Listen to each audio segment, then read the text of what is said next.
Hi friends, welcome back to my channel and I hope आप लोग बिल्कुल सही हैं। तो आज के वीडियो में बात करेंगे स्पेशली ज्वाइनिंग डिलेज के बारे में, वो भी विथ रिस्पेक्ट टू इन्फोसिस। क्योंकि बहुत ही ज़्यादा क्रिटिसिज्म आया था, क्योंकि अभी कुछ दिन पहले एक न्यूज़ आया था और मैंने एक वीडियो भी बनाया था उस पर, जिसपे ये बोला गया था कि अराउंड 500 प्लस एम्प्लॉयज़ हैं जो 2022 से जिनका ज्वाइनिंग नहीं आया। तो इट्स बिन कंप्लीट 2 इयर्स और वो अभी भी वेट कर रहे हैं फॉर द ज्वाइनिंग डेट। और जब ये न्यूज़ आया था उसके बाद से कुछ ज़्यादा क्रिटिसिज्म मिल रहा है इन्फोसिस को। और ऑब्वियस वाली भी बात है, राइट? 2 साल इज़ एब्सोल्युटली नॉट एक्सेप्टेबल। कुछ महीने का डिले तो अभी के टाइम में नॉर्मल हो चुका है। तो इसी सब चीज़ें में और इस सिनेरियो पे आप इतना क्रिटिसिज्म मिलने के बाद इन्फोसिस के सीईओ की तरफ से एक रिस्पॉन्स आया है इस बारे में। तो उसके बारे में डिटेल में बात करूंगा इस वीडियो में एंड आई होप आप लोग को वीडियो ये पसंद आएगा। तो चलिए वीडियो को स्टार्ट करते हैं। तो जैसे मैंने आपको बताया, अभी कुछ दिन पहले एक न्यूज़ आया था कि कुछ 500 प्लस फ्रेशर्स थे जिनको अभी तक ज्वाइनिंग नहीं मिला है और वो 2 साल से वेट कर रहे हैं। तो देखो यार, अभी का टाइम कैसा हो गया ना कि delay in joining is very normal now. अब वो एक्चुअली नॉर्मल मतलब नॉर्मलाइज हो चुका है वो। मैं स्पेशली सर्विस बेस्ड कंपनीज की बात कर रहा हूँ, टीसीएस, इन्फोसिस, एचसीएल, विप्रोज, राइट? इन सब में पहले तो बहुत रेयर होता था, लेकिन अब मेरे ख्याल से पिछले 2 साल से बहुत ही नॉर्मल हो चुका है और बहुत ही ज़्यादा बैकलॉग है इनका। जैसे मैंने आपको बताया, इन्फोसिस का कुछ 500 लोग हैं जो 2 साल से वेट कर रहे हैं। तो बहुत ही बड़ा बैकलॉग हो गया है। और हाँ, चीज़ें ऑब्वियसली आईटी वर्ल्ड में उस तरीके से चली नहीं है, राइट? और things are difficult, but still आप अगर आपने हायर करा है तो यू शुड एडजस्ट समवेयर, कहीं ना कहीं तो आपको कैसे ना कैसे एडजस्ट करके आपको ज्वाइनिंग कराना चाहिए।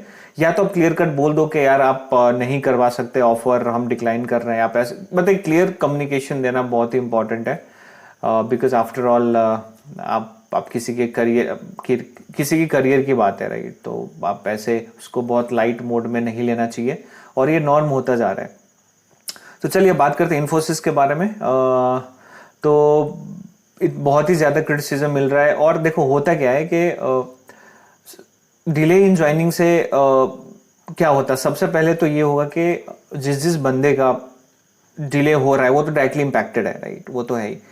लेकिन इसके कारण क्या होता है कि जो नए नए में ज्वाइन करने वाले हैं, राइट, उनमें भी एंग्जाइटी होता है। बिकॉज उनको ये लगता है कि यार अभी तो कितने लोगों का ज्वाइनिंग नहीं मिला है, तो क्या मेरा ज्वाइनिंग आएगा नहीं आएगा, क्या मेरे को कितना टाइम वेट करना पड़ेगा, क्या मैं भी इम्पैक्टेड होऊंगा, राइट? तो ये सारी चीजें आती है और इसलिए बहुत ही ज्यादा एंग्जाइटी वाला लेवल बनता है वो नए हायर्स में भी, और स्पेशली फॉर फ्रेशर्स। लेकिन एक्सपीरियंस्ड के लिए भी हमने मतलब ज्यादा टाइम नहीं हो रहा है, टीसीएस ने दो क्वार्टर तकरीबन डिले करा था एक्सपीरियंस कैंडिडेट्स के लिए भी, और इम्पैक्टेड लोगों के लिए बहुत ही ज़्यादा डिफिकल्ट हो चुका था। तो सिर्फ ये फ्रेशर्स के लिए भी नहीं, ऐसे जब न्यूज़ आता है ना, तो फिर ये एक्सपीरियंस्ड हो, चाहे फ्रेशर्स हो या एक्सपीरियंस्ड हो, मतलब बेसिकली सबके लिए इम्पैक्टेड होता है। और वो एंग्जाइटी वाली चीज़ हमेशा रहती है until unless you get the joining date. और ज्वाइनिंग डेट सिर्फ आने वाली बात नहीं, until unless you join that company, वो एंग्जाइटी लेवल बना रहता है, ठीक है? तो अब बात कर लेते हैं, जैसे मैंने आपको बताया था वीडियो के स्टार्ट में कि इन्फोसिस के सीईओ की तरफ से एक ऑफिशियल स्टेटमेंट आया है। तो मिस्टर सलील पारेख जो इन्फोसिस के सीईओ हैं, तो उन्होंने सरप्राइजिंगली बहुत ही कैजुअल सा स्टेटमेंट दिया है। उन्होंने स्पेसिफिक बैच वाइज या वो 500 एम्प्लॉयज ग्रेजुएट्स के लिए कुछ स्पेसिफिकली नहीं बोला है। उन्होंने बहुत ही एक जनरलाइज्ड और बहुत ही वेग स्टेटमेंट बोला है, विच सेज कि इन्फोसिस ने जिस इंडिविजुअल को ऑफर लेटर दिया है वो ऑफर लेटर वैलिड है और each offer will be honoured. हाँ, थोड़ा बहुत टाइम लाइन पे टाइम में थोड़ा एडजस्टमेंट हुआ है और होगा, but then be assured that हर किसी को ज्वाइनिंग मिलेगी और इसमें इन्फोसिस किसी भी तरीके का एडजस्टमेंट नहीं करेगा, ठीक है? ये है ऑफिशियल स्टेटमेंट।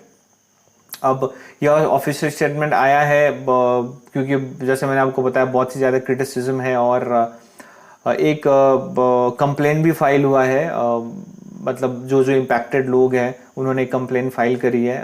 NITES करके एक आईटी एम्प्लॉयज़ का एक यूनियन है, और उसके थ्रू कंप्लेन फाइल हुआ है। तो ये भी चीज़ है, तो उसी को थोड़ा बहुत एड्रेस करते हुए कंपनी के CEO ने ये स्टेटमेंट दिया है, जनरल स्टेटमेंट। तब देखो यार, मुझे क्या लगता है कि थोड़ा स्पेसिफिक स्टेटमेंट होना चाहिए था, राइट।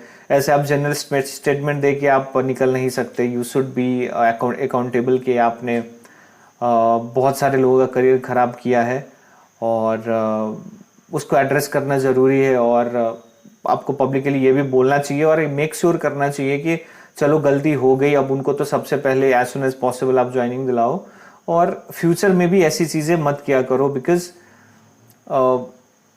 लाइक आई सेड, ये आप किसी के करियर की बात है, राइट। तो गलती से सीखो और आगे मेक श्योर कैसे ना हो। तो और मेरे हिसाब से तो यही था कि एक बहुत ही सीरियस तरीके का एड्रेस होना ज़रूरी था CEO की तरफ से।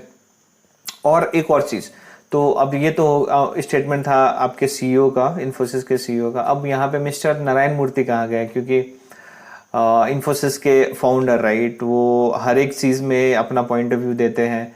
बहुत ही फेमस 70 आवर्स अ वीक वाला भी उन्होंने एक अपना पॉइंट ऑफ व्यू रखा था। तो अब उन्हीं का उनके ही ऑर्गेनाइजेशन में ऐसा हो रहा है, तो I mean he should speak up, isn't it.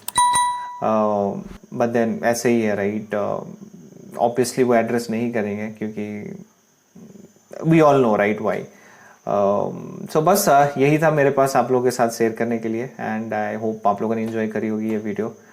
And thank you so much for watching this video, and keep supporting this channel.